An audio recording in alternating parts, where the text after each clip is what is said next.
وعليكم السلام ورحمة الله وبركاته.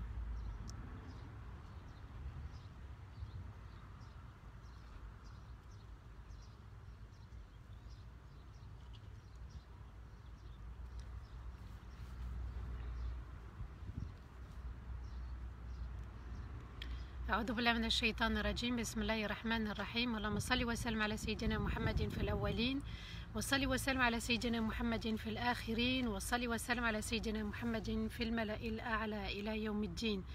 رب اشرح لي صدري ويسر لي أمري واحلل عقدة من لساني يفقه قولي. ربنا لا تؤاخذنا إن نسينا واخطأنا ربنا، ولا تحمل علينا إسرا كما حملته على الذين من قبلنا. ربنا ولا تحملنا ما لا طاقة لنا به، واعف عنا واغفر لنا وارحمنا أنت مولانا فانصرنا على القوم الكافرين. آمين اللهم آمين يا رب العالمين. Mes chers frères, mes chères sœurs, assalamu alaikum wa rahmatullahi ta'ala wa barakatuh. Qu'Allah vous récompense infiniment pour ces moments qui durent, ces moments qu'on passe tous ensemble. Qu'Allah aussi vous protège, qu'Allah fasse que ces moments durent. Même après le confinement et surtout dans le Firdaus al-A'la. Amin, Allahumma amin ya Rabbal Alamin. Nous voilà à la troisième partie de l'explication de Sourate Taha. Cette sourate qui nous parle de Moussa alayhi salatu wassalam, qui nous évoque la grandeur d'Allah aussi. Cette sourate permet l'admiration d'Allah Azza wa Jal. À nous aussi de mettre cette intention quand on écoute le tafsir du Coran, qu'Allah Azza wa Jal nous aide dans la compréhension, qu'Allah fasse que ces versets puissent pénétrer dans notre cœur. Et, Masha'Allah, celui qui médite les versets, médite les paroles d'Allah et se rapproche en même temps d'Allah Azza wa Jal. C'est bien d'avoir une proximité avec le Coran pour avoir une proximité aussi avec son Seigneur. Et puis quand on comprend mieux le Coran, on sait aussi ce que Allah Azza wa Jal attend de nous et on œuvre en conséquence. On va méditer aujourd'hui, on va faire le voyage à travers Sourate Taha entre les versets 49 aujourd'hui et les versets 76. Alors je rappelle que cette sourate c'est la 20e sourate du Coran et elle comporte 135 versets, un petit peu plus que Sourate Hud. Et on va arriver aujourd'hui quasi à la moitié du tafsir de cette sourate. Donc vous voyez, mashallah, que quand on voyage et qu'on prend la peine de s'arrêter à différentes stations, eh bien on en oublie la longueur du voyage, la durée du voyage et on savoure, subhanallah. N'oubliez pas qu'il faut prendre des souvenirs dans un voyage. Alors à nous de prendre des souvenirs comme les souvenirs de Sourate Hud. Je pense que maintenant vous avez pris vos petits souvenirs et puis gardez-les aussi, c'est bien de se remémorer les souvenirs d'une sourate, les souvenirs d'un chapitre, les souvenirs aussi des leçons que nous ont données ces prophètes et ces messagers. Vous allez voir aussi que c'est à peu près la même chose, subhanallah, à chaque fois. L'adoration d'Allah, l'istighfar, ça revient très très souvent. Mettez l'intention qu'Allah Azza wa Jal nous aide à la compréhension et fasse que nous soyons aussi ceux qui appliquent et non pas seulement le fait d'écouter. Qu'Allah vous récompense infiniment. Je voulais vite fait rappeler, et je le rappellerai un petit peu plus tard aussi, vous pouvez commencer à partager le live. Ce soir il y a un live justement à 18h qui est exceptionnel. S'il vous plaît, faites de votre possible, faites de votre mieux pour venir écouter ce live. Ça sera la ville de Médine. C'est juste, mashallah, excellent, le reportage avec Ahmed Shqiri. C'est un mashallah exceptionnel aussi, qu'Allah lui a donné ce don de voyager dans différents pays et de faire ressortir les enseignements de Rasulullah sallallahu alayhi wa sallam et les enseignements aussi coraniques. Il nous fait voyager sur terre dans différents pays et mashallah il nous amène à la méditation et à la réflexion. Ensemble ce soir pour un voyage vers Médine la douce.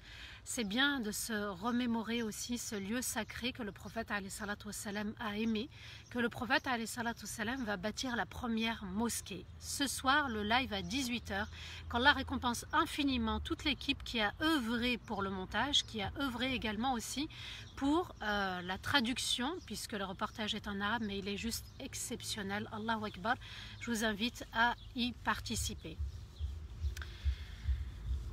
Sourate Taha.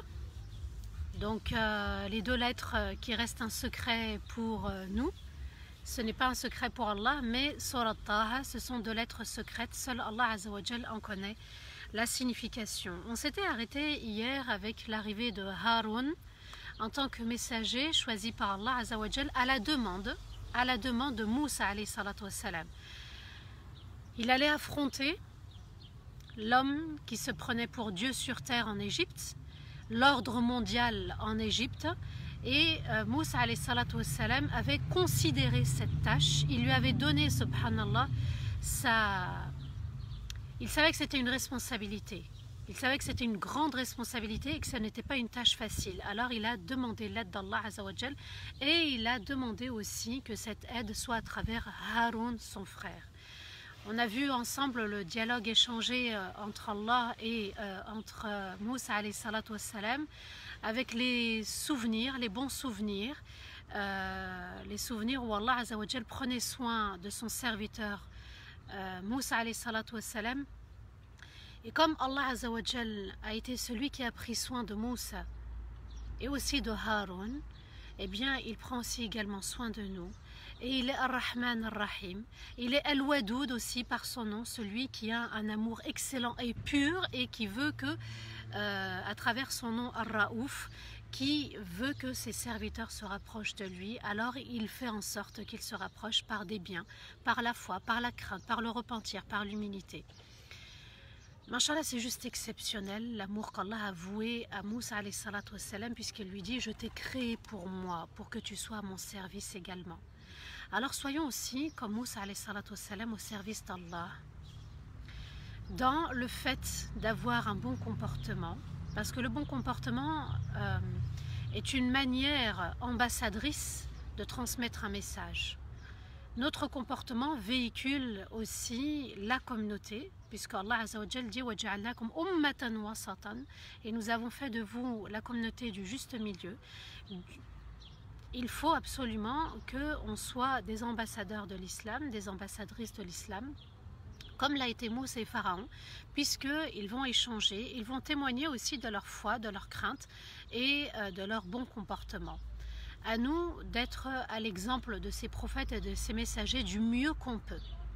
Mais nous avons une responsabilité parce que, puisqu'on s'est engagé à faire partie de cette communauté, à dire La ilaha illallah, nous devons aussi être à l'honneur de ce message. Le bon comportement, je le rappelle, le prophète alayhi salatu wassalam a dit: celui qui a un bon comportement sera à côté de moi au paradis. Alors nous, on va essayer d'être aux côtés de Moussa alayhi salatu wassalam et de Haroun. Donc Allah va leur donner l'ordre d'aller à la rencontre de Pharaon. Pharaon, donc Allah Azza wa Jal nous dit dans le Coran que Moussa et Haroun vont lui demander seulement deux choses. C'est-à-dire de croire en Allah et de libérer les Bani Israël. Voilà les deux choses que Moussa et Haroun ont demandé à Pharaon. Et le dialogue va commencer avec Pharaon, puisqu'Allah Azza wa Jal nous dit entre les versets 49 et les versets 53: قال فمن ربكما يا موسى قال ربنا الذي أعطى كل شيء خلقه ثم هدى قال فما بال القرون الأولى قال علمها عند ربي في كتاب لا يضل ربي ولا ينسى الذي جعل لكم الأرض مهدا وسلك لكم فيها سبلا وأنزل من السماء ماء فأخرجنا به أزواجا min nabatin shatta. On va ensemble méditer le dialogue entre Moussa et Pharaon, entre Pharaon et Moussa. Il dit: qui est votre Seigneur, ya Moussa? Puisqu'ils viennent à lui, ils lui disent: il faut que tu crois en ton Seigneur et que tu libères les Bani Israël. Il dit, donc c'est Moussa qui répond avec éloquence: notre Seigneur est celui qui a donné à chaque chose sa création, puis l'a guidée. Il dit: qu'en est-il alors des générations précédentes? Moussa répond: sa connaissance est auprès de mon Seigneur, dans un livre, et mon Seigneur n'égare rien et ne délaisse rien. C'est celui aussi qui a fait de la terre pour vous un moyen pour se déplacer avec différentes voies, et il a fait descendre du ciel une eau, et nous a fait sortir, grâce à l'eau, toutes sortes de plantes. Je reprends. Donc, Moussa alayhi salatu wassalam s'adresse à Pharaon et Pharaon va répondre. Qui est votre Seigneur, ya Moussa? Alors, on te demande d'adorer et de croire en ton Seigneur. Vous vous souvenez, ils ont employé l'expression de ton Seigneur. Et puis, il répond. Normalement, il aurait dû répondre. Alors, je reprends le verset d'hier. Allez le voir et dites-lui, nous sommes tous les deux messagers de ton Seigneur. Libère les Bani Israël et ne leur fais aucun mal. Nous sommes venus à toi de la part de ton Seigneur avec un signe que la paix soit sur ceux qui ont suivi le chemin de la guidance. Alors, la réponse qui devait arriver, qu'on attendait normalement, en tant que spectateur, c'est qui est mon Seigneur? Mais pris d'orgueil, Pharaon dit mais qui est votre Seigneur? Donc il rejette encore le message. Qui est votre Seigneur? Ya Moussa, donc l'orgueil. Moi je suis ce que je suis et vous, vous êtes ce que vous êtes. Moussa lui répond, notre Seigneur est celui qui a donné à chaque chose sa création et l'a guidée. Allah Azza wa Jal nous émerveille par ce verset, puisqu'il lui dit mon Seigneur, notre Seigneur, Rabbuna. Donc là c'est mon Seigneur et ton Seigneur, Rabbuna, est celui qui a donné à chaque chose. Et moi je suis une chose, et tu es une chose, et tout l'univers est une chose. Il a donné à chaque chose sa création, sa valeur. Vous voyez, subhanallah, on fait partie de la chose d'Allah Azza wa Jal. On doit se sentir petit là. Et Allah Azza wa Jal nous dit, et puis il l'a guidé. Il l'a guidé vers sa fonction. Le cœur a une fonction, le nez a une fonction, l'air a une fonction, la main a une fonction, les plantes ont une fonction, subhanallah, les insectes ont une fonction, les oiseaux qui sont en train de chanter ont une fonction, le ciel qui est au-dessus de nous a une fonction, le soleil qui brille a une fonction. Et subhanallah, il dit, il a tout créé, tout, mais absolument tout. L'atome a sa fonction, puis il a guidé vers sa fonction. C'est Allah qui guide, subhanallah. Quand un enfant va naître, eh bien, subhanallah, qui a guidé cet enfant par la voie par laquelle il va naître? Qui nous a guidé qu'il fallait allaiter son enfant? Qui nous a guidé, subhanallah, qu'il fallait respirer, inspirer, expirer? Vous voyez, subhanallah, quand Allah dit wa huwa ma'akum aynama kuntum, et il est avec vous où que vous soyez, eh bien il est toujours avec nous parce qu'il nous guide dans notre existence. Dans toute l'existence, il y a la guidance d'Allah Azza wa Jal. Il y a la guidance spirituelle, mais il y a la guidance aussi, subhanallah, fonctionnelle. Il y a la guidance matérielle, il y a différentes guidances, mais il lui dit, écoute, tout a été créé et c'est toi qui as besoin de lui. Parce que tu respires par la grâce d'Allah. Tu vois par la grâce d'Allah. Ton œil, il travaille. Vous savez, subhanallah, l'œil, c'est tout un monde, c'est tout un univers. Et il lui dit, ton œil, ta langue par laquelle tu parles, eh bien, Allah est en train de te guider. Vous voyez, subhanallah, c'est ça aussi la guidance d'Allah.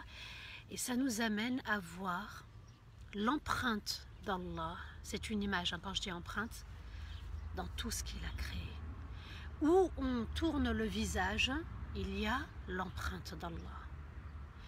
Où qu'on soit, il y a l'empreinte de notre Seigneur. Dans ma cuisine, dans mon salon, dans ma voiture, lorsque je me purifie, les ablutions, subhanallah, parce que ça me permet de me purifier aussi de mes péchés. Il y a une empreinte spirituelle, subhanallah, à garder. Et il dit, qu'en est-il alors des générations précédentes? Alors, Moussa le met face à une vérité. Et qu'est-ce que fait Pharaon? Il se faufile, il prend la fuite. Il passe de tout l'univers entier aux générations qui nous ont précédés. Mais il y a Pharaon, tu n'es pas Dieu sur terre, tu ne peux pas savoir qu'est-ce qui est arrivé aux générations suivantes. Donc la question de Pharaon nous montre, subhanallah, qu'il ne maîtrise rien, qu'il ne contrôle rien. Il détourne et il fuit, mais Moussa alayhi salatu wassalam le rattrape en vol et lui dit, sa connaissance, leur connaissance est auprès de mon Seigneur dans un livre, et mon Seigneur n'égare rien et ne délaisse rien. Il lui dit, Pharaon, toi, indirectement, Toi qui te prends pour Dieu sur terre, moi, mon Seigneur, il a un livre. Il a un livre où tout est inscrit dedans. C'est-à-dire que dans ce livre, mon Seigneur n'égare rien et ne délaisse rien. C'est-à-dire qu'il ne perd rien en route. Toutes nos bonnes actions, toutes nos mauvaises, notre existence du début jusqu'à la fin est inscrite, subhanallah. Et ne délaisse rien, et ne néglige rien, et n'abandonne rien. Il ne fait pas le tri. Il prend tout, subhanallah, parce qu'il va y avoir un jour du jugement. Eh bien, ça doit nous réconforter dans notre foi, dans nos épreuves. Allah Azza wa Jal, et ça, subhanallah, les arguments que Moussa alayhi salatu wassalam a eus, c'est des arguments aussi pour nous convaincre, pour renforcer notre foi, et puis avoir des arguments face à ceux qui ont renié leur Seigneur. Sa connaissance est auprès de mon Seigneur, dans un livre, et mon Seigneur n'égare rien. Égarer, c'est de se dire « Ah, je ne sais plus où j'ai mis mes clés ». C'est d'oublier. Donc Allah n'oublie pas, il ne délaisse pas, il ne néglige pas nos bonnes actions et les mauvaises. Et il ajoute, celui qui a fait de la terre pour vous un moyen pour se déplacer avec différentes voies. Il y a la voie maritime, il y a la voie céleste, il y a la voie terrestre, il y a la voie ferroviaire. Vous voyez, subhanallah, il y a différentes voies pour voyager. Allahu Akbar. Il vient de faire le voyage aussi, hein, de Madian jusqu'à l'Égypte. Et il a fait descendre du ciel une eau, et nous avons fait sortir, grâce à l'eau, toutes sortes de plantes. On était dans un style indirect et on va tomber dans un style direct. Je répète, celui qui a fait de la terre pour vous un moyen pour se déplacer avec différentes voies. Il a fait descendre du ciel une eau. Pharaon, toi tu te contentes que de tes rivières, tu dis que ton palais, sous ton palais il y a des rivières qui coulent, c'est-à-dire que tu as ce royaume d'Égypte. Mais moi mon Seigneur, notre Seigneur, il fait descendre la pluie. Et c'est comme ça que les rivières, subhanallah, vont profiter aussi de cette eau.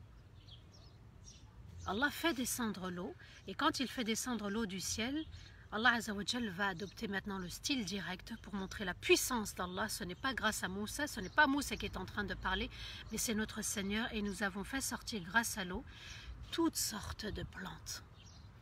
Et grâce à cette eau qui est tombée du ciel par la rahma d'Allah, et qui pénètre le sol et qui abreuve la terre, eh bien il va en pousser l'herbe, il va en pousser les sapins, subhanallah, qui sont derrière moi, il va y avoir des peupliers, il va y avoir des rosiers, il va y avoir aussi des fruits, il va y avoir aussi des légumes, subhanallah, toutes sortes de plantes. Pharaon, est-ce que toi tu es capable de faire ceci?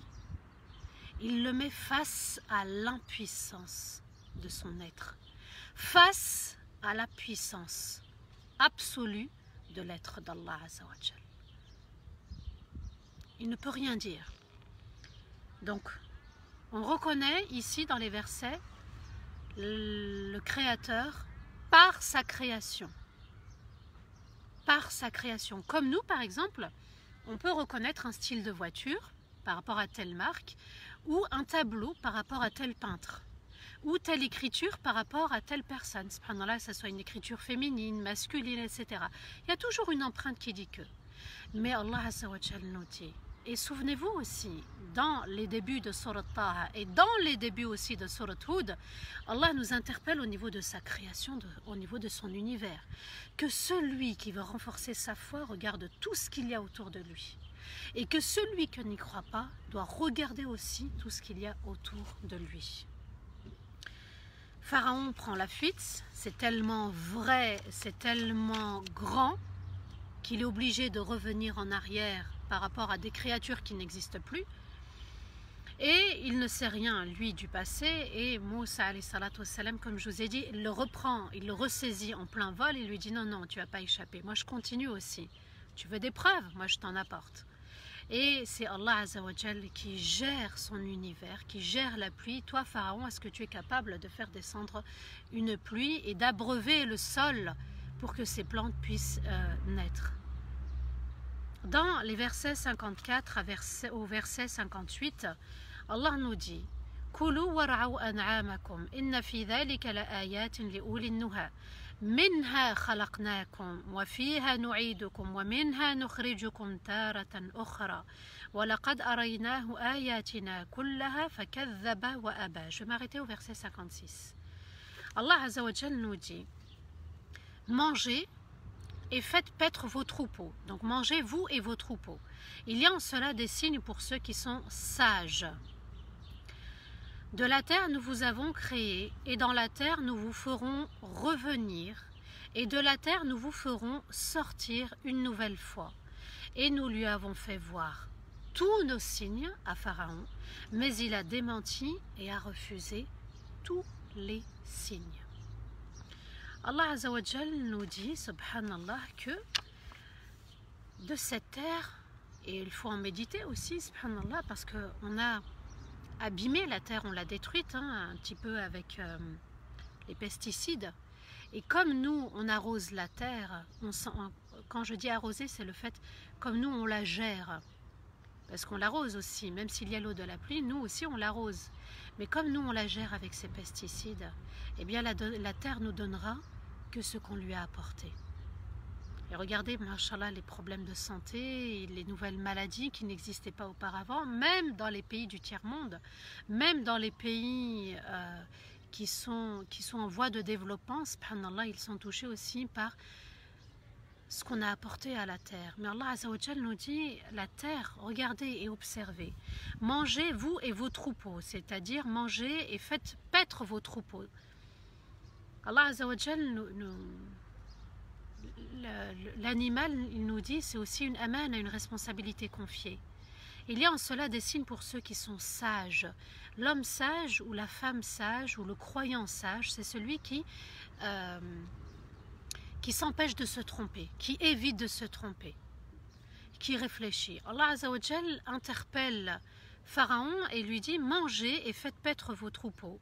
Il y a en cela des signes pour ceux qui sont sages. La sagesse veut qu'on respecte la terre, puisqu'elle est une responsabilité confiée. Et on doit la traiter comme Allah Azza wa Jal nous l'a offerte. On doit agir avec conscience au niveau de la terre pour qu'elle nous donne en échange ce qui est bon. Parce qu'Allah nous a donné quelque chose de bon. De la terre, nous vous avons créé. Et Allah Azza wa Jal nous a créé d'argile, tous ensemble. Et dans la terre, nous vous ferons revenir à votre mort. Donc aussi, c'est un moyen de méditation. Et de la terre, nous vous ferons sortir une nouvelle fois. Vous voyez, on est sorti de la terre une première fois, on est né, Allah nous a créés. Ensuite, on va revenir à la terre quand on nous enterrera. Et on va ressortir de la terre pour comparaître devant notre Seigneur. Et nous lui avons fait voir tous nos signes, mais il a démenti et a refusé tous les signes. Allah Azza wa Jal nous dit qu'à Pharaon, il lui a montré tous les signes d'Allah. Pour ne pas, le jour du jugement, dire: je n'avais rien reçu en signe, je n'avais rien reçu comme message. On est face à un homme qui est dans l'orgueil total. Et on est aussi face à un homme qui s'est pris pour Dieu sur terre. Vous voyez, subhanallah, donc on doit adapter le discours par rapport à la situation à laquelle on fait face. Vous voyez, subhanallah, l'argument de Houd, l'argument de Shu'aib, l'argument de Saleh, l'argument de Lut, l'argument de Ibrahim alayhi salatu wassalam face à son peuple, ce sont différents arguments, mais qui ont un point commun, l'unicité d'Allah. Face à des personnes, on adapte les propos par rapport à la situation où on est confronté, et on met face aussi au monde dans lequel on vit. Vous voyez, subhanallah, aujourd'hui, on a notre situation, et à l'époque, ils avaient dans leur cité, chacun leur situation. Et le prophète, alayhi salatu wassalam, nous dit, par rapport au verset où Allah nous dit: nous lui avons fait voir tous les signes, mais il a refusé. Le prophète alayhi salatu wassalam dit: tout le monde entre au paradis, sauf ceux qui ont refusé d'entrer au paradis. Et les compagnons ont dit: Ya Rasulallah, est-ce qu'il y a des personnes qui peuvent refuser d'entrer au paradis? Et le prophète alayhi salatu wassalam répond: celui qui me suit va entrer au paradis. et celui qui refuse de m'obéir n'entrera pas au paradis. Ça signifie quoi? C'est un choix que je fais personnellement. L'unicité d'Allah, ensuite, j'accepte la sunna de Rasulullah sallallahu alayhi wa sallam, j'accepte de le suivre, de lui obéir. Celui qui obéit au prophète alayhi salatu wassalam aura obéi à Allah, et celui qui obéit au prophète alayhi salatu wassalam entrera au paradis. Et celui qui refuse aura refusé le paradis. C'est vraiment simple. Le hadith, il est simple. Et c'est vrai, il est simple. Ça signifie quoi? C'est un choix personnel, individuel. C'est un choix d'engagement qui n'engage que chacun. Vous voyez, subhanallah, quand on voit autour de nous certaines personnes qui refusent parfois de suivre Rasulullah sallallahu alayhi wa sallam, eh bien c'est leur choix. C'est leur volonté, c'est leur décision. Abba, quand Allah nous dit que Pharaon a refusé, fakadhaba wa aba, aba veut dire refuser alors que la vérité est très claire. Refuser alors que la preuve évidente est là et que les signes étaient juste grandioses. Les signes étaient grands, subhanallah. Mais l'orgueil de se croire supérieur à Allah concernant Pharaon, eh bien l'a induit en erreur. Il l'a poussé à désobéir. Pris d'orgueil, il va parler de sorcellerie. Pris d'orgueil, Allah Azza wa Jal nous dit قال أجئتنا لتخرجنا من أرضنا بسحرك يا موسى فلنأتينك بسحر مثله فاجعل بيننا وبينك موعدا لا نخلفه نحن ولا أنت مكانا سوى. Allah Azza wa Jal nous dit, il dit, es-tu venu pour nous faire sortir de notre terre avec ta sorcellerie, ya Moussa? Nous viendrons à toi avec la même sorcellerie. Choisis un rendez-vous entre nous et toi. Un rendez-vous que ni nous, ni toi ne manquera, et dans un lieu où la terre est plate, équilibrée. Alors, Allah Azza wa Jal nous explique comment Pharaon est face à la vérité et pris d'orgueil, il va vraiment se détourner et il dit: es-tu venu pour nous faire sortir de notre terre avec ta sorcellerie, ya Moussa? Subhanallah, la sorcellerie ici, c'est quelque chose aussi qu'on a l'habitude de trouver comme sortie. Quand on est face à un dilemme qui nous dépasse, même dans la communauté, là je parle de la communauté, eh bien on a recours vite à la sorcellerie. Ah, on m'a fait quelque chose. Là, subhanallah, à l'époque de Pharaon, il lui dit: es-tu venu pour nous faire sortir de terre, de notre terre?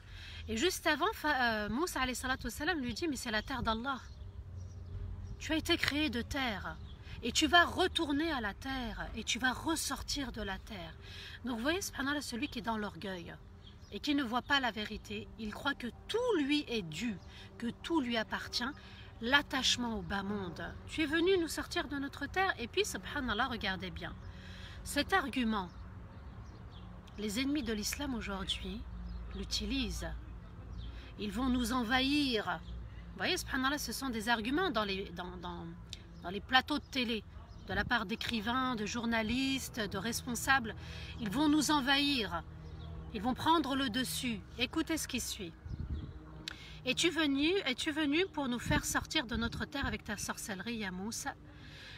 Nous viendrons à toi avec la même sorcellerie. Choisis un rendez-vous entre nous et toi, un rendez-vous que ni nous ni toi ne manquera dans un lieu, dans une terre plate.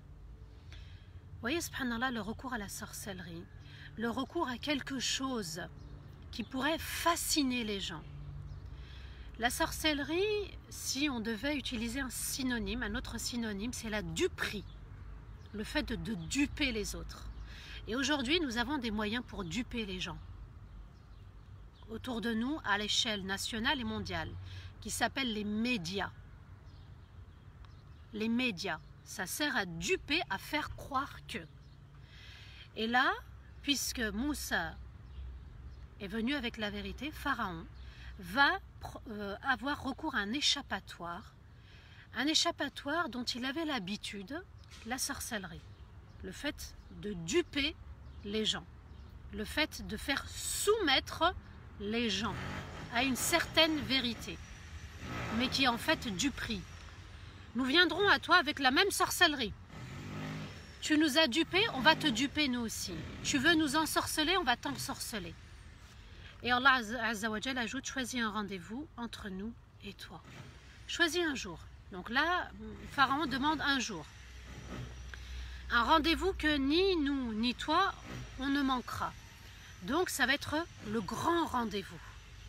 Le rendez-vous pour la vérité. Mais quelle vérité?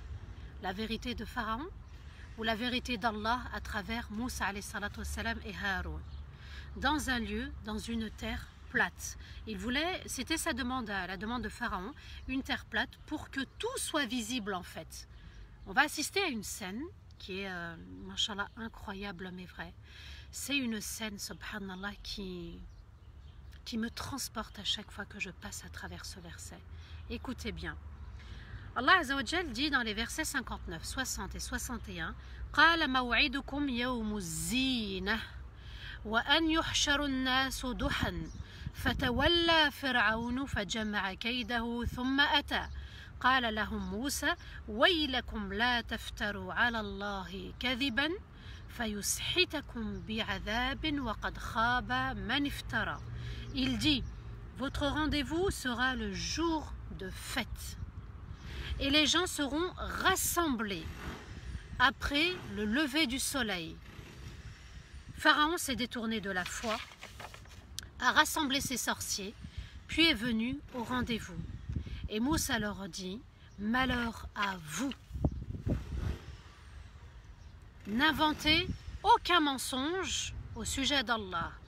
Alors il vous anéantira par un châtiment et sera perdant celui qui aura inventé. Qu'est-ce que Moussa alayhi salatu wassalam nous montre? Déjà, regardez l'estime de soi, la confiance en soi. Pourquoi? Parce qu'il a confiance en son Seigneur. Parce qu'il sait qu'Allah le voit, qu'Allah l'observe. Et c'est quelque chose qu'il faut aussi toujours ancrer, enraciner dans sa foi. Le fait qu'Allah m'observe, il est avec moi, il est en ma compagnie, il ne m'oubliera pas, il n'égarera rien de moi, il ne me délaissera pas. Et ça doit rajouter de la force.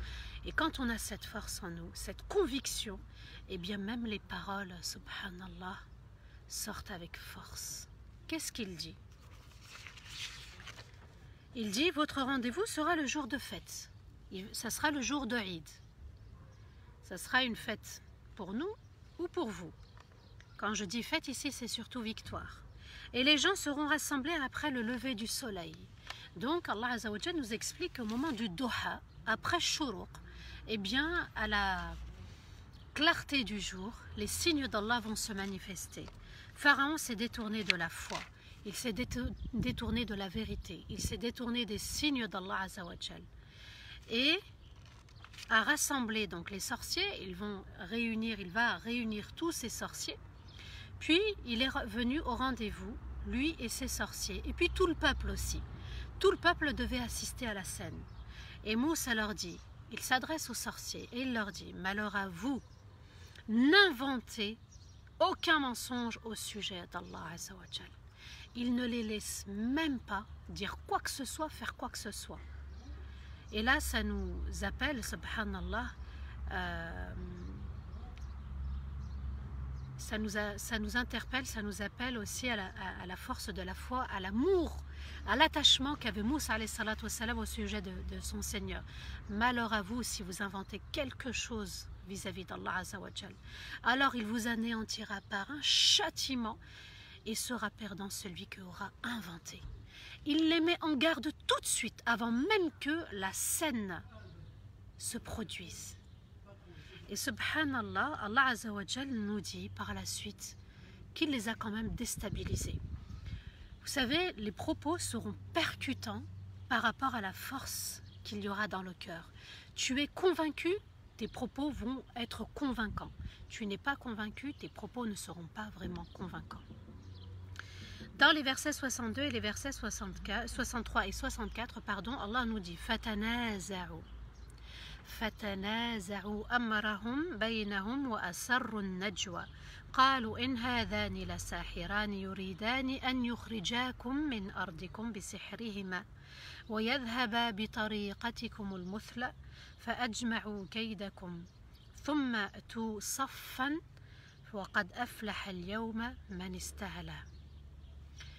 Moussa vient de dire une parole touchante. Malheur à vous si vous inventez quelque chose au sujet d'Allah, il vous anéantira par un châtiment. Ils n'ont pas le même orgueil que Pharaon. Allah nous dit les sorciers se sont disputés entre eux et ont tenu des conversations secrètes. Il y a eu une dispute entre eux. Ils ont dit « Voici ces deux sorciers qui veulent vous faire sortir de votre terre. Avec leur sorcellerie, ils veulent effacer votre doctrine, ils veulent effacer votre doctrine exemplaire. La doctrine ici, c'est un mode de vie, c'est une religion, c'est la doctrine, leur doctrine. Rassemblez votre sorcellerie et venez en rang au lieu du rendez-vous. Aura réussi celui qui vaincra. Allah Azza wa Jal nous dit que les sorciers vont se disputer entre eux. Et ils vont avoir des conversations secrètes. C'est-à-dire qu'ils voulaient cacher ce qu'ils allaient dire. Comme si ce qu'ils allaient dire était dérangeant par rapport à ce qu'ils viennent d'entendre. Il y a eu une dispute entre eux. Il y en a peut-être qui étaient pour le message de Moussa alayhi salatu wassalam et sûrement ceux qui étaient contre. On ne sait pas ce qui s'est passé, seul Allah Azza wa Jal le sait. Mais la suite nous dira que sûrement, Wallahu a'lam, ça les avait touchés. Moussa avait touché leur cœur. Ils ont dit, voici ces deux sorciers qui veulent nous faire sortir de notre terre. Donc ceux qui n'ont pas accepté le message, ils ont dit comme Pharaon, ils veulent nous sortir. Ils veulent nous posséder. Ils veulent avoir une emprise sur nous. Comme eux avaient une emprise sur les Bani Israël, ils les tenaient en esclaves. Avec leur sorcellerie, ils veulent effacer votre doctrine exemplaire. Et regardez, subhanallah, cet argument, on le retrouve aujourd'hui. Propre à notre pays, par exemple, ou à d'autres pays, eh bien, on a toujours peur, subhanallah, que l'islam prenne le dessus et que tout le monde devienne musulman. C'est ce qu'ils pensent aujourd'hui. Ils pensent qu'on va envahir le pays, comme eux pensent que Moussa va envahir le pays. Oui, subhanallah, cette manière de réfléchir, cette manière d'argumenter, on la retrouve aujourd'hui aussi. On a peur que les musulmans vont, avec leur doctrine religieuse, prendre le dessus sur tout le pays, sur le monde entier. Alors, on adopte des stratégies pour justement les étouffer, pour qu'ils ne se montrent pas, pour qu'ils n'apparaissent pas. On les diabolise. Là, ils sont en train de diaboliser Moussa et Haroun. Vous voulez nous faire sortir de notre terre avec votre sorcellerie.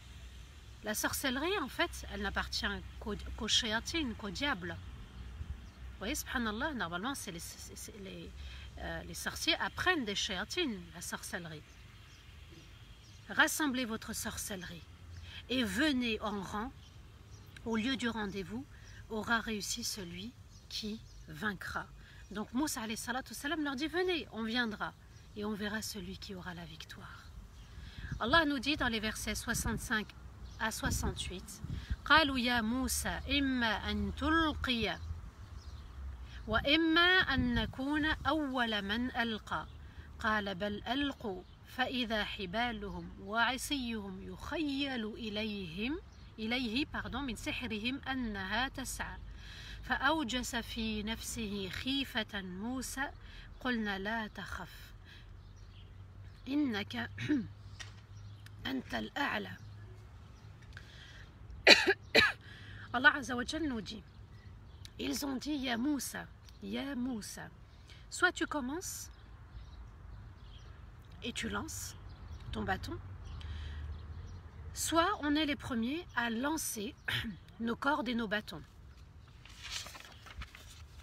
Il dit, c'est plutôt à vous de commencer à lancer. Moussa alayhi salatu wassalam, s'il a fait le choix, les savants nous expliquent, c'est qu'il n'a pas reçu l'ordre divin de lancer en premier. Alors il les a laissés jeter leurs cordes et leurs bâtons en premier. Il attendait en fait le feu vert de son Seigneur. Et voilà que leurs cordes et leurs bâtons leur sont apparus en raison de leur sorcellerie qu'ils rampaient. En fait, là Allah Azza wa Jal nous dit que il y a eu une image, il y a eu une illusion. Voilà, c'est le mot que je cherchais. Il y a eu illusion et cette illusion, elle a fait croire que les cordes et les bâtons rampaient comme des serpents. Allah Azza wa Jal, je reprends le verset.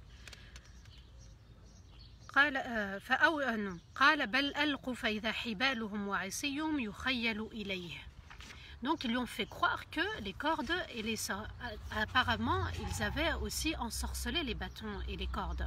Ils avaient mis de la sorcellerie pour faire croire que. Comme aujourd'hui, vous savez, on a des magiciens qui nous font croire qu'une colombe sort d'un chapeau, etc. C'est de l'illusion. Là, on est dans l'illusion. On est dans l'illusion. Et Allah Azza wa Jal nous dit, en raison de leur sorcellerie, qu'ils rampaient. Ils ont fait croire par l'illusion que les cordes et les bâtons rampaient. Et Allah ajoute, et Moussa a caché sa grande peur. Quand il a vu ça, il a caché une grande peur. Alors quelle était cette grande peur? Ce n'est pas le fait d'être effrayé par ce qu'il voit, mais il avait une grande peur que le public, le peuple, croient tous à ce qu'ils sont en train de voir, à l'illusion de la scène. Et Allah ajoute, et nous lui avons dit, écoutez bien ce verset, et nous lui avons dit, n'aie pas peur, tu seras toi le victorieux. Et on lui a dit, nous lui avons dit, n'aie pas peur, tu seras toi le victorieux. Et ici, subhanallah, si on analyse ce verset, Allah Azza wa Jal nous dit que ici c'est une phrase affirmative. Tu seras toi le victorieux. C'est une phrase aussi impérative. N'aie pas peur. Ici, subhanallah, il y a le... Je ne sais pas si vous m'entendez, mashallah, il y a du bruit. Allah Azza wa Jal nous dit que c'est une certitude. Innaka.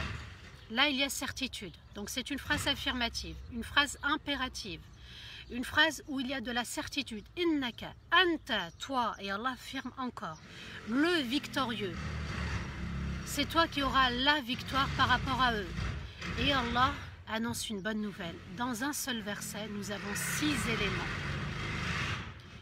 L'affirmation, l'ordre, la certitude. Toi, c'est toi par rapport à eux, donc la comparaison. Et nous avons aussi la bonne nouvelle, la victoire et la supériorité. Il n'y a que ceux qui détiennent la vérité d'Allah qui auront le dernier mot. Dans les versets 69 à 71, Allah nous dit « وَأَلْقِ مَا فِي يَمِينِكَ تَلْقَفْ مَا صَنَعُوا إِنَّمَا صَنَعُوا كَيْدُ سَاحِرٍ وَلَا يُفْلِحُ السَّاحِرُ حَيْثُ أَتَى فَأُلْقِيَ السَّحَرَةُ سُجَّدًا قالوا آمنا برب هارون وموسى قال آمنتم له قبل أن آذن لكم إنه لكبيركم الذي علمكم السحر فلا أقطعن أيديكم وأرجلكم من خلاف ولأصلبنكم في جذوع النخل ولتعلمن أينا أشد عذابا وأبقى. Écoutez la scène qui va se produire, c'est juste magnifique. On avait l'habitude jusqu'à maintenant d'assister à des scènes entre prophètes, messagers et peuple, où le peuple a été anéanti.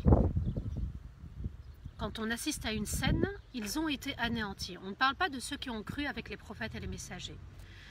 Et lance ce qu'il y a dans ta main droite. Allah lui inspire. Il mangera, donc le bâton. Allah a donné l'ordre maintenant au bâton d'agir. Il mangera ce qu'ils ont fabriqué. Ce qu'ils ont fabriqué n'est que ruse de magicien. Et le magicien ne peut réussir où qu'il soit. Et Allah Azzawajal ajoute, et écoutez bien, et les sorciers se sont jetés au sol en prosternation. Et on dit, nous croyons au Seigneur de Haroun et de Moussa. Il dit, vous y croyez avant même que je ne vous y autorise. C'est votre maître qui vous a appris la sorcellerie. Je vous ferai couper les mains et les jambes de manière croisée. Et je vous ferai crucifier au tronc des palmiers. Et vous saurez qui est le plus fort en châtiment et qui est éternel. On assiste à une des scènes du Coran qui est une merveille. C'est un moment dans le Coran, subhanallah, c'est un moment juste incroyable mais vrai. Une prosternation de la part de qui? Des sorciers. Les sorciers se sont prosternés. Allahu Akbar. Je répète, et les sorciers se sont jetés au sol en prosternation quand ils vont voir que le bâton de Moussa alayhi salatu wassalam qui a été lancé va se transformer dans un autre verset. Allah Azza wa Jal nous dit dans Surat Al-A'raf, فألقى عصاه فإذا هي ثعبان مبين ونزع يده فإذا هي بيضاء للناظرين فألقى عصاه فإذا هي ثعبان. Le thu'ban, c'est encore plus grand que le serpent. Apparemment, subhanallah, juste la gueule du serpent mesurait des mètres et des mètres, d'après certains savants. Donc en fait, ils ont vu, subhanallah, face à eux, un énorme serpent, une énorme vipère. C'était quelque chose d'un petit bâton, hein, d'un mètre de bâton ou 1,50 m de bâton. Eh bien, il va se transformer en un serpent. Quelque chose qui va bouger, quelque chose qui va se soulever, quelque chose qui va être grand. Et là, les sorciers ont compris que ce qu'ils faisaient n'était qu'une illusion, que ça ne marchait pas, et que ce qu'ils voient, subhanallah, face à eux, c'est la vérité. Là, subhanallah, du mort, d'un bâton, quelque chose qui est mort, quelque chose qui est solide, va apparaître un serpent, va se transformer en serpent, subhanallah, en un signe évident. Et les serpents, subhanallah, les sorciers, ils se sont rappelés la parole de Moussa. Si vous inventez quelque chose, vous serez anéantis par un châtiment. Et les sorciers se sont jetés au sol en prosternation et ont dit, nous croyons au Seigneur de Haroun et de Moussa. Et là, au niveau des prénoms, le prénom de Haroun va être mis en avant par rapport au prénom de Moussa. D'après certains savants, wallahu a'lam, ils ont choisi de mettre Haroun avant Moussa parce qu'ils ne voulaient pas que Pharaon pense qu'ils ont eu une certaine affinité avec Moussa qui a grandi dans le palais avec eux. Donc ils ont dit Haroun, c'est-à-dire Haroun qu'on ne connaissait pas aussi bien que Moussa, eh bien c'est aussi le Dieu de Haroun et aussi le Dieu de Moussa alayhi salatu wassalam. Et Pharaon, pris d'orgueil, il est seul maintenant face à cette vérité. Il est seul dans son orgueil, il est pris au dépourvu. Il ne sait pas quoi dire, la colère a envahi son cœur et Allah nous dit qu'il dit, vous y croyez avant même que je ne vous y autorise. Mais Pharaon, est-ce que tu crois que la foi nécessite qu'on demande une autorisation? Est-ce que tu crois aussi, je parle aux notables des pays, aux notables qui nous gouvernent, aux notables, aux personnes qui sont ennemies de l'islam, est-ce qu'on attend votre autorisation pour dire la ilaha illallah? On ne demande aucune autorisation. Ça émane du cœur, subhanallah. Il y a la vérité. Il y a la vérité d'Allah Azza wa Jal qui s'est manifestée. Et bien à nous d'y croire fermement. Et là, subhanallah, ils n'ont pas dit que la ilaha illallah. Ils se sont prosternés. Et j'aimerais, subhanallah, qu'on qu'on savoure la prosternation comme eux l'ont savourée. C'est-à-dire, il n'y a aucune autre vérité, c'est la vérité. Et quand je me prosterne à 1000%. Ya Allah, tu es l'excellent. Subhana Rabbi al-A'la, tu es l'excellent au-dessus de tout. Al-A'la, au-dessus de tout. Tu es au-dessus du mal, tu es au-dessus du kufr, tu es au-dessus de cet univers entier, tu es au-dessus de nous, tu es au-dessus de tout ce que tu as créé. Et je me soumets à toi. Si on arrive à goûter, subhanallah, cette prosternation, la prosternation de ces sorciers, c'est juste magnifique parce que regardez ce qu'ils vont dire. Donc il y a l'acharnement de Pharaon, je vous ferai couper les mains et les jambes de manière croisée, c'est-à-dire je couperai le bras droit avec en diagonale la jambe gauche. En fait c'était une torture. Hein. Et je vous ferai crucifier au tronc des palmiers. Donc vous voyez que la crucifixion c'est un acte diabolique. Hein. Le fait de s'acharner comme ça, c'est un acte diabolique. Dans certaines religions, il y a la crucifixion. Eh bien, c'est vraiment un acte diabolique. Et vous saurez qui est le plus fort en châtiment et qui est éternel. Il est encore pris d'orgueil. Regardez jusqu'où le poursuit hein, cet orgueil. Je vous anéantirai, je vous ferai du mal, je vous torturerai. Et je continuerai, je poursuivrai mon châtiment pour vous montrer que je suis plus fort que votre Dieu. Et je suis éternel. Allahu Akbar, l'aveuglement total. Et Allah ajoute dans les versets 72 à verset 76, subhanallah, قالوا لن نؤثرك على ما جاءنا من البينات والذي فطرنا فاقضي ما أنت قاض إنما تقضي هذه الحياة الدنيا إنا آمنا بربنا ليغفر لنا خطايانا وما أكرهتنا عليه من السحر والله خير وأبقى إنه من يأتي ربه مجرما فإن له جهنم لا يموت فيها ولا يحيا ومن يأته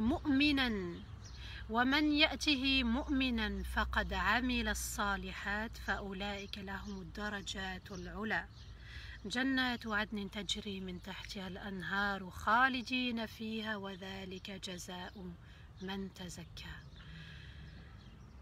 Un grand voyage à travers ces versets aussi. S'il vous plaît, prenez des souvenirs. Prenez le souvenir des sorciers qui se sont prosternés face à la vérité évidente, absolue. Allah Azza wa Jal nous dit, ils ont dit, on ne te préférera jamais, le mot jamais il faut le retenir, jamais aux preuves qui nous ont été apportées. Et pour cela, et par celui, je répète, ils ont dit, on ne te préférera jamais aux preuves qui nous ont été apportées. Le bâton qui s'est transformé en un grand serpent. Et puis la main aussi qui est sortie, subhanallah, de l'aisselle de Moussa alayhi salatu wassalam, et qui s'est manifestée par une lumière. Et n'oubliez pas que Moussa alayhi salatu wassalam était très très mat de peau. Donc la lumière est apparue, on dit que c'était une lumière qui ressemblait à la lumière du soleil, tellement elle était éblouissante. Et par celui qui nous a créés, on ne te préférera jamais, et ils vont jurer. Je répète parce que c'est un verset qui est magnifique. Ils ont dit, Ya Pharaon, on ne te préférera jamais aux preuves qui viennent de nous être révélées. Et par celui qui nous a créés, donc là ils reconnaissent le Créateur, et par celui qui nous a créés, on ne te préférera jamais à lui. Ils viennent de jurer par celui qui nous a créés. Ordonne ce que tu veux, Ya Pharaon. Tu ne peux qu'ordonner dans cette vie. Tu ne peux que donner des ordres dans cette vie. Nous avons la foi en notre Seigneur pour qu'il nous pardonne nos erreurs. Et tu ne nous as pas contraints à faire la sorcellerie. C'était notre choix et Allah est meilleur et éternel. Certes, celui qui vient à son Seigneur avec la mécréance, avec le crime de la mécréance, il aura certes l'enfer où il ne mourra pas et ne vivra pas. Et celui qui vient auprès de son Seigneur en véritable croyant avec la foi et en ayant œuvré sincèrement, ceux-là auront les hauts degrés du paradis, des paradis d'Éden où coulent des rivières et ils seront éternels. Regardez, subhanallah, les paroles de ces sorciers, d'après les savants, c'était les sorciers qui parlaient. D'après les savants, c'était Allah Azza wa Jal qui parlait, qui nous parle, qui parle à Muhammad sallallahu alayhi wa sallam. Les savants qui disent que si ce sont les sorciers qui ont parlé, eh bien, ils avaient appris cela auprès des Bani Israël. Je répète, ils ont dit, Ya Pharaon, on ne te préférera jamais aux preuves évidentes qu'on vient de voir. Et par celui qui nous a créés, on ne te préférera jamais. Ça y est, c'est fini, Pharaon. Et là, la foi est pénétrée dans le cœur. Et là, le cœur qui était ténèbres est devenu diamant, subhanallah, éblouissant, éclatant et d'un blanc exceptionnel. On est passé des ténèbres à la foi, à la lumière, en quelques secondes, subhanallah. Et Allah ajoute, ordonne ce que tu veux, Pharaon. Maintenant, tu peux ordonner qu'on nous tue, tu peux nous ordonner qu'on nous torture, tu peux ordonner tout ce que tu veux. Regardez la foi, la sérénité. As-sakina, la foi, subhanallah, quand elle est forte, elle est immense. Tu ne peux qu'ordonner dans cette vie. Faqdi ma anta qad. Tu ne pourras qu'ordonner, que donner des ordres. Nous avons la foi en notre Seigneur pour qu'il nous pardonne. Ya Pharaon, maintenant on croit en notre Seigneur.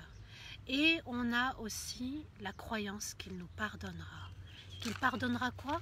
Notre sorcellerie. Et écoutez, et tu ne nous as pas contraints à faire la sorcellerie, Ya Pharaon, c'était notre choix. Pour justifier aussi que c'était leur choix de croire. Comme c'était notre choix, notre responsabilité de fabriquer la sorcellerie, eh bien aujourd'hui c'est notre choix d'y croire. Ya Pharaon, tu as ordonné à une époque.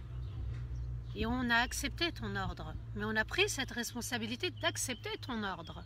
C'est aussi ici un moyen de nous éduquer. Il n'y a personne qui nous contraint à faire quelque chose dans la vie, ce sont nos choix. Ce sont nos choix personnels. Ce qui nous arrive émane de nos choix. C'est notre responsabilité. C'était notre choix et Allah est meilleur et éternel. Est-ce qu'on le dit aujourd'hui? Allah est meilleur que mon épreuve. Allah est meilleur que les biens que je possède. Allah est meilleur que les membres de ma famille.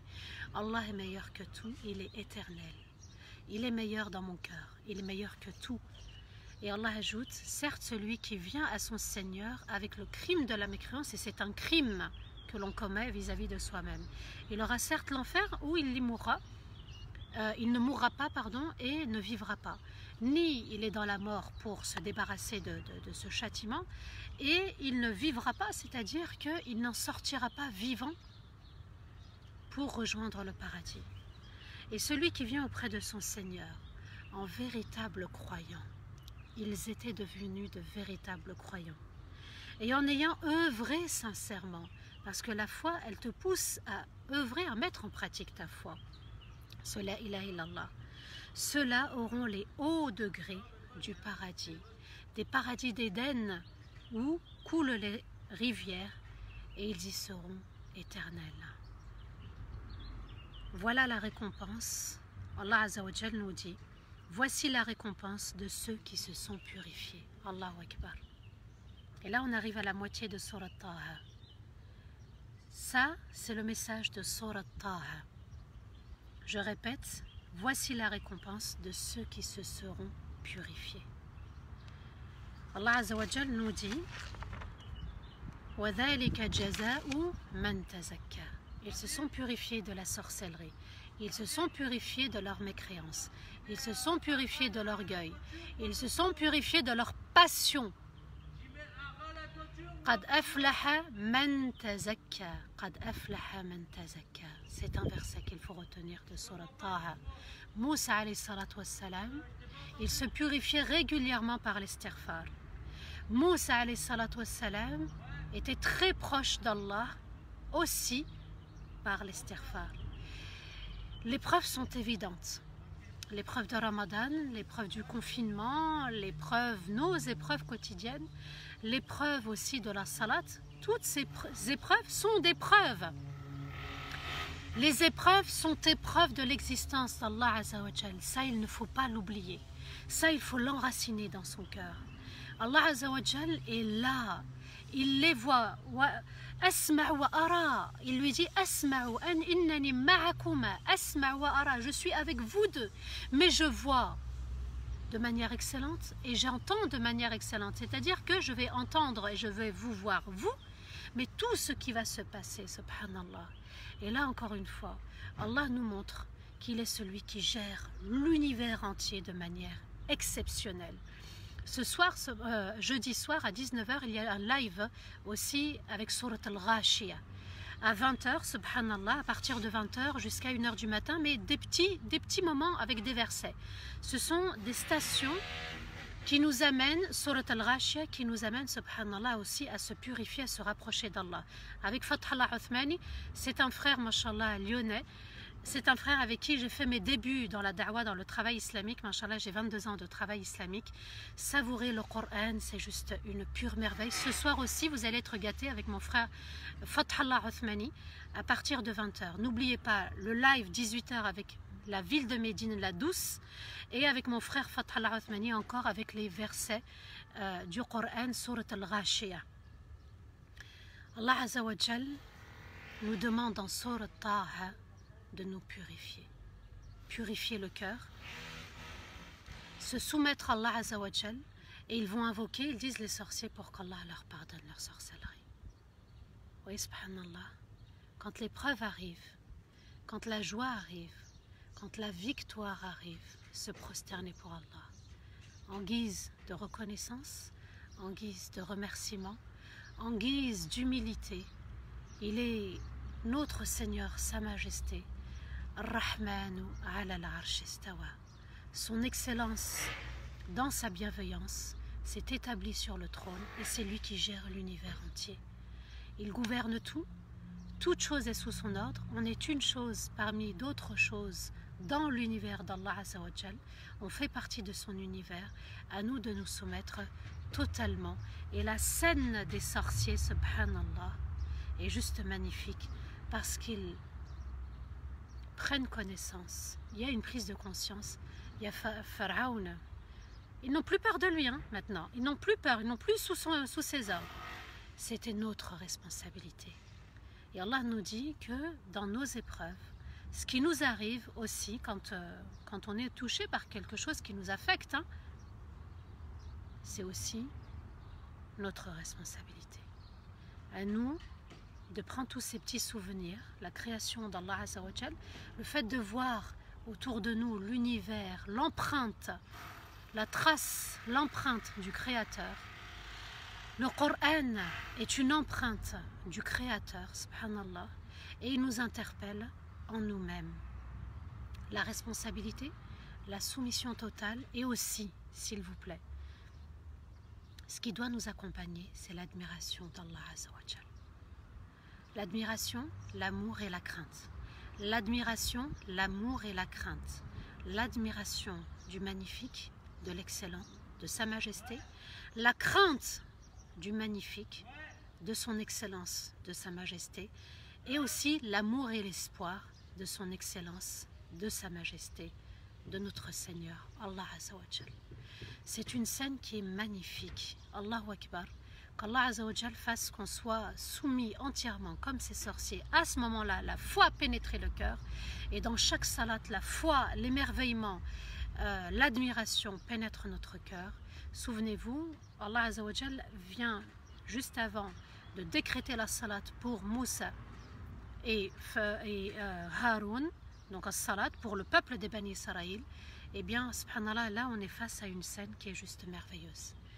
Qu'Allah Azza wa Jal nous accompagne dans notre salat, qu'Allah fasse qu'on excelle dans notre prière, qu'Allah fasse que nos prosternations soient des moments de soumission totale, des moments où on est dans la crainte, dans l'humilité. Et souvenez-vous aussi, subhanallah, que celui qui veut se rapprocher d'Allah doit se prosterner. Wasjud waqtarib, et prosterne-toi et rapproche-toi. واستغفر الله لي ولكم سبحان ربك رب العزة عما يصفون وسلام على المرسلين والحمد لله رب العالمين آمين اللهم آمين يا رب العالمين. Qu'Allah vous récompense infiniment pour votre attention. S'il vous plaît, n'oubliez pas le live de 18 h et le live de 20 h. Le live de 18 h avec Médine, la ville de Médine la Douce, et le live de 20 h jusqu'à 1 h du matin, petit à petit, donc ce jeudi, avec notre frère Fathallah Uthmani, Mashallah, qui va faire un petit tafsir sur Surat al-Ghashiyah. N'oubliez pas aussi qu'il y a un petit Cotise-up, le Tipeee.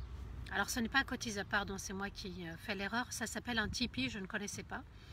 Ce sont des tout petits dons d'1 euro, 2 euros, 5 euros, ce que vous voulez, mais de manière mensuelle, c'est-à-dire il va y avoir un formulaire à remplir avec une donation mensuelle.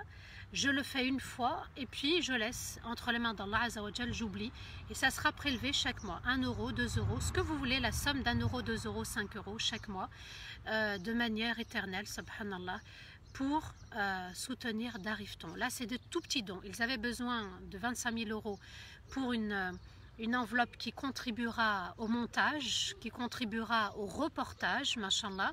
Et là, ce sont des tout petits dons pour des abonnements, pour aussi les frais de déplacement quand ils vont devoir aussi voyager pour vous apporter, subhanallah, les témoignages et les conférences. Qu'Allah récompense nos frères et nos sœurs, et surtout qu'Allah récompense Abdelrahman, s'il vous plaît. Faites une belle invocation pour lui. Mashallah, il a beaucoup œuvré pendant Ramadan.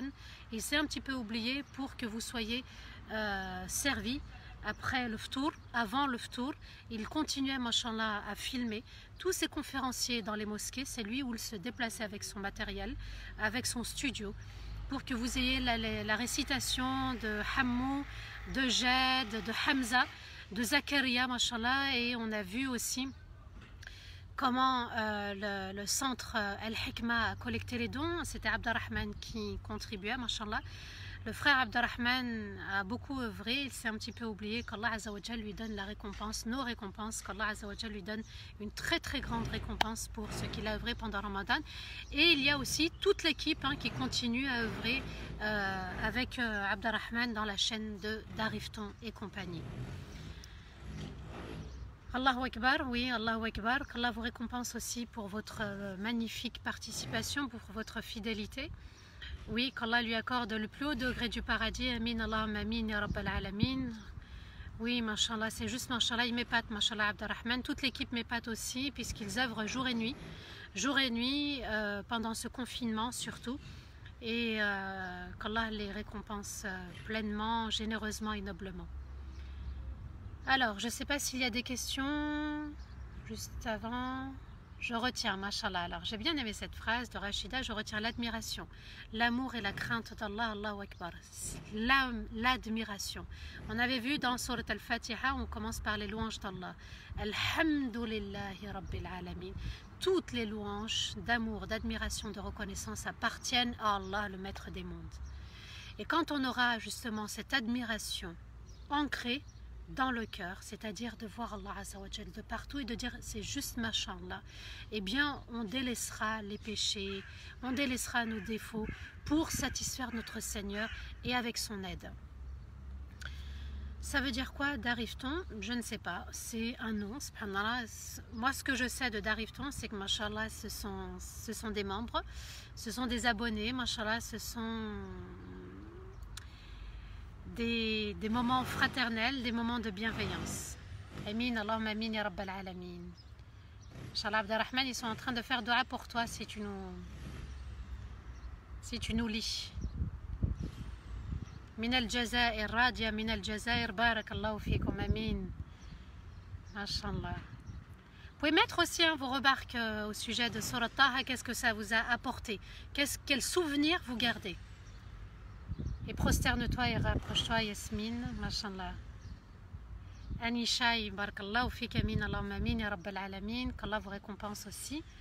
Que Dieu nous bénisse tous ensemble. Est-ce que toutes les vidéos seront toujours disponibles sur le site d'Arifton? Oui, oui. Vous allez dans la rubrique vidéo, machallah, et puis vous récupérez les vidéos que vous voulez concernant les récitateurs, les conférenciers, les prêches du vendredi. Alors, j'essaye de remonter pour voir s'il y a des questions. Sinon, vous pouvez les poser maintenant. Maintenant, pardon.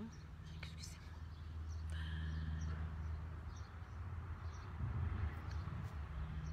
Alors, là, il y a une question.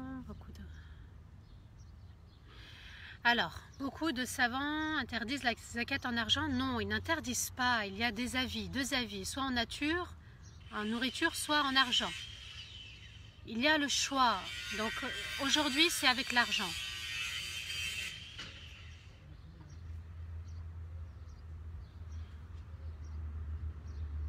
Voilà, il y a le Tipeee, hein, épinglé, il y a le Tipeee. C'est un prélèvement mensuel d'1 euro, 2 euros, 5 euros. C'est vous qui déterminez la somme pour pouvoir contribuer aux frais d'abonnement, aux frais de déplacement.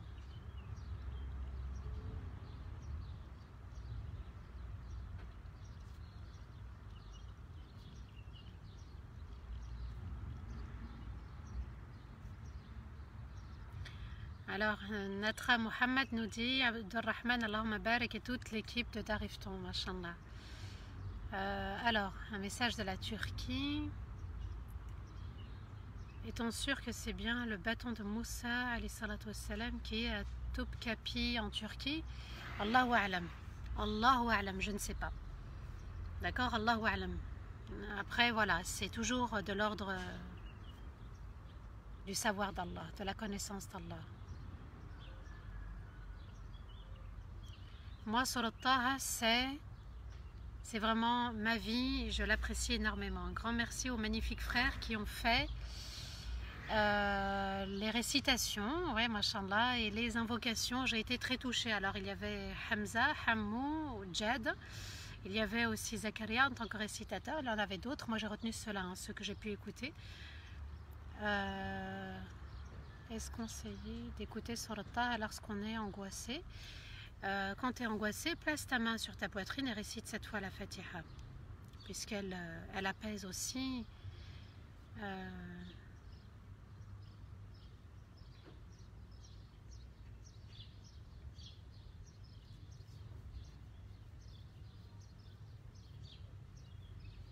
Concernant, s'il vous plaît, les questions Ramadan et les questions Zakat, etc., mes frères Nader, mes frères Rachid, on fait des vidéos, on postait des vidéos. Je vous invite à avoir recours à leurs vidéos.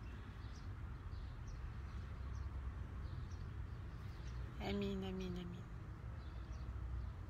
Alors on a un don là maintenant de 5 euros par mois, plus 5 euros par mois. Donc machallah, continuez. En fait, c'est un don que vous oubliez. Ça sera un prélèvement tous les mois. Et tous les mois, on prélèvera que 1 euro ou 2 euros, c'est vous qui déterminez.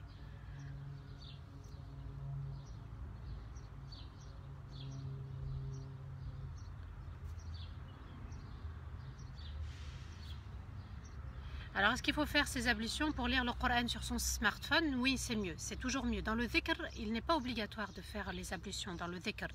Lecture du Coran, invocation, l'istighfar, subhanallah, walhamdulillah, wa la ilaha illallah. Mais c'est mieux.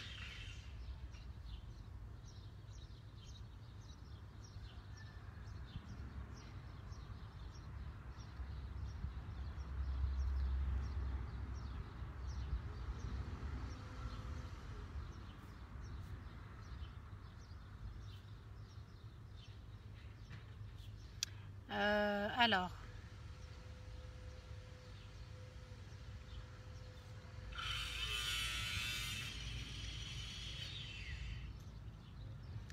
on a une sœur qui nous dit que en cas de baisse de foi à la suite de la mort d'un père, cette sœur écoute les anciennes conversations avec son papa, donc je pense que c'est des conversations qui sont dans le téléphone qu'elle a gardées. Et elle se dit pourquoi cette épreuve m'est arrivée. Qu'est-ce que vous pouvez lui dire à cette sœur? C'est Ummi Adamou.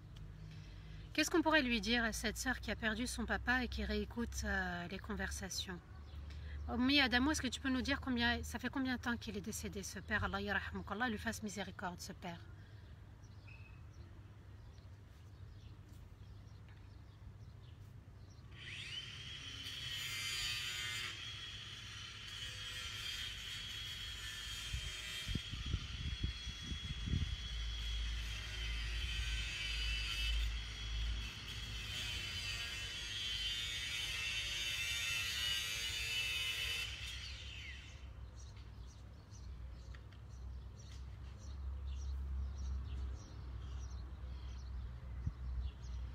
Masha'Allah. Mon mari a fini la première fois la lecture du Coran et il en est à la deuxième. Allahu Akbar.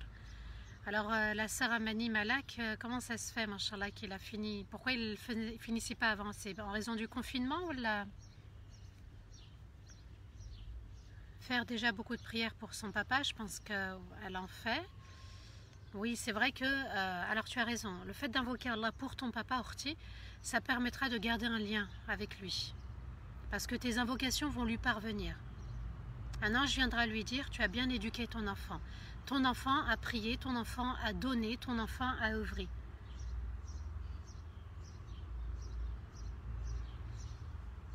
Inch'Allah, on nous suit depuis le Sénégal. Allahu Akbar. Qu'Allah apaise son cœur, Allah yarahmou. Regarde, il y en a qui te font dua.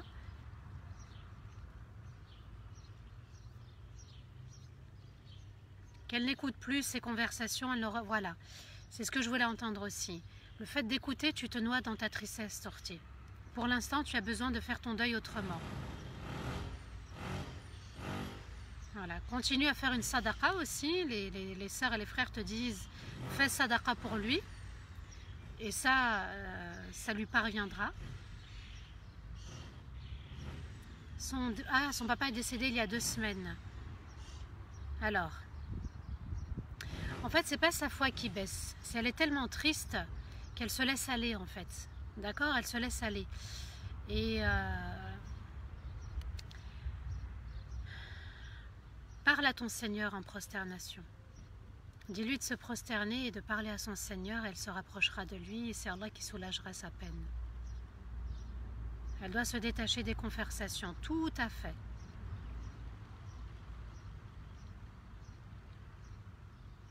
Comment formuler les invocations pour mon papa qui est décédé? Allahumma arhamhu, Allahumma ighfir lahu, Allahumma irda anhu, Allahumma nawwir qabrahu.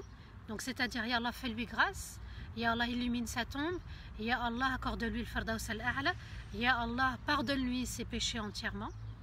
Oui, ce sont des petites invocations, mais qui parviennent, subhanallah, et ils sont très contents, ils reçoivent les invocations. Je te conseille de garder que les bons souvenirs et de faire sadaqa pour ton père. Allah yarahmou, amin.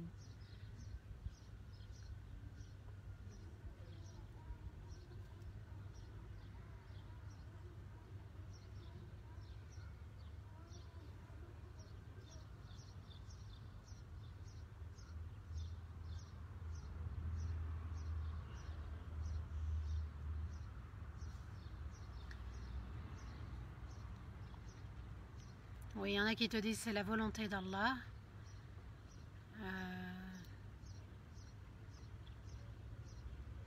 Elle doit se dire qu'il est décédé dans un mois béni, machallah aussi. Prendre son temps de faire son deuil.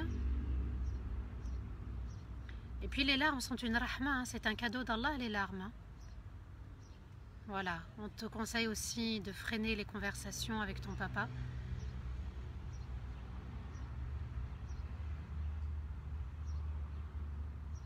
Alors, je travaille dans un hôpital et je n'ai pas pu faire un maghrib al-isha à l'heure. Orti, écris-moi en privé parce que je n'ai pas compris. Tu n'as pas pu les faire à l'heure, mais jusqu'à quand tu n'as pas pu les faire à l'heure? En tout cas, nous, on va invoquer Allah Azza wa Jal pour nous et pour tous les musulmans et les musulmanes, pour tous les croyants et les croyantes. On va invoquer Allah Azza wa Jal pour tout le monde et qu'Allah, peut-être parmi nous, il y a quelqu'un qu'Allah va exaucer lorsqu'il va dire Amin.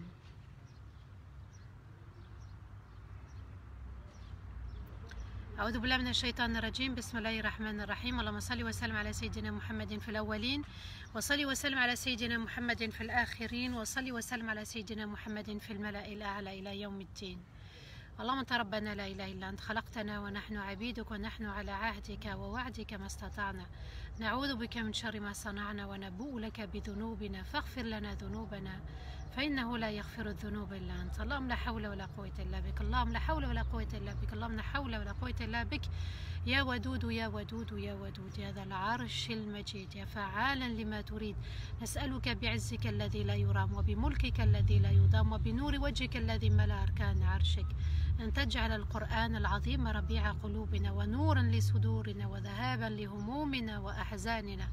اللهم لا إله إلا أنت الحليم الكريم، لا إله إلا أنت العلي الكبير، لا إله إلا أنت رب العرش العظيم ورب السماوات ورب الأرض ورب العرش العظيم. لا إله إلا أنت ولا حول ولا قوة إلا بك. لا إله إلا أنت سبحانك إنا كنا من الظالمين.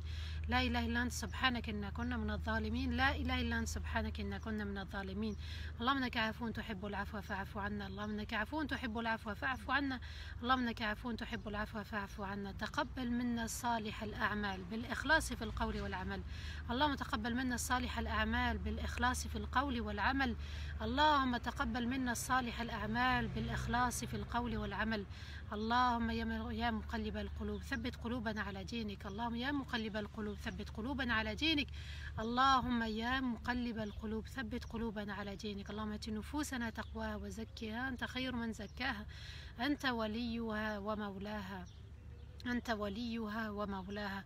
اللهم إنا نسألك حبك وحب من يحبك وحب العمل الذي يقربنا إلى حبك وإلى طاعتك وإلى إيمانك وإلى خشوعك.